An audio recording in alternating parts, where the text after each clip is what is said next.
மண்டலம் பற்றிய தகவல். 9 கிரகங்கள், 12 ராசிகள், 27 நட்சத்திரங்கள். இவற்றை கூட்டினால் 48, அதாவது ஒரு மண்டலம். 48 நாள் என்பது ஒரு மண்டலம். இது ஒரு கணக்கு. இது ஒரு அறிவியல் சார்ந்த விஷயம், மதம் சம்பந்தமான விஷயம் என்றும் சொல்லலாம். சூரியனிலிருந்து வெளிப்படும் கதிர்வீச்சுக்கள் சூரிய ஒளியாக நம்மை தொடுவதை நாம் ஏற்றுக்கொள்கிறோம் அல்லவா? அதுபோலத்தான் நம் பூமியை சுற்றிலும் உள்ள கோள்கள், நட்சத்திர கூட்டங்கள், இவற்றிலிருந்து வெளிப்படும் கதிர்வீச்சுக்களும் நம்மேல் விழுகின்றன. அறிவியல் பூர்வமாக சூரியனின் புற ஊதா கதிர்கள் நம் மீது படுவதால் ஏற்படும் பாதிப்புகளையும், அதே நேரத்தில் சூரிய ஒளியின் மூலம்தான் அனைத்து உயிர்களும் பயன்பெற்று வாழ்கின்றன என்பதை நாம் ஏற்றுக்கொள்கிறோம் அல்லவா? அதே போலத்தான் நம்மை சுற்றிலும் உள்ள கோள்களின் மற்றும் நட்சத்திர கூட்டங்களின் கதிர்வீச்சுகளும் நம் மீது தொடர்பு கொண்டுள்ளன என்பதை நாம் ஏற்றுக்கொள்ள வேண்டும்.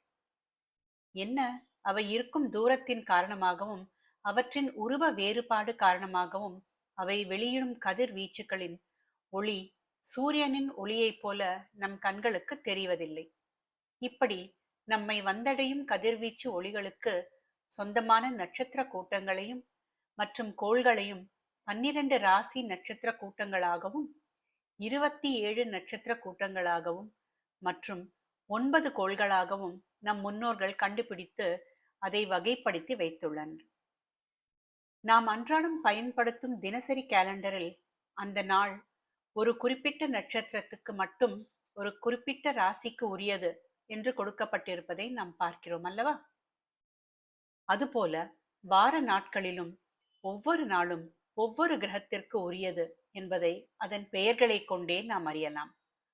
ஒரு வருடத்தின் எந்த நாளை எடுத்து கொண்டாலும் சரி, அன்றிலிருந்து தொடங்கி சரியாக 48 நாட்களுக்குள் 9 கிரகங்கள், ராசி கூட்டங்கள் மற்றும் நட்சத்திர கூட்டங்கள் இவைகளுடைய கதிர்வீச்சு ஆதிக்கம் பெற்ற அத்தனை நாட்களும் கணக்கில் வந்துவிடும்.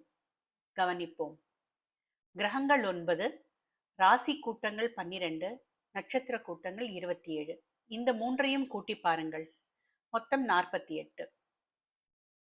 எப்படி சூரியனின் கதிர்வீச்சு ஒளி இல்லாமல் உலகில் விவசாயமும் இன்னும் பல விஷயங்களும் செய்ய முடியாதோ, அதேபோல் இந்த 3 கூட்டமைப்புகளின் மூலம் வெளிப்படும் கதிர்வீச்சுகளின் ஒளியும் நாம் நம்பினாலும் நம்பாவிட்டாலும் நம் மீது பரவி நம்முடைய செயல்களுக்கு காரணமாக இருக்கின்றது என்பது அறிவியல் சார்ந்த உண்மை. எனவேதான் தொடர்ந்து 48 நாட்கள், அதாவது ஒரு மண்டலம் செய்யும் எந்த ஒரு செயலும் மேலும் மேலும் தொடர்ந்து வெற்றிகரமாக நடக்கின்றன.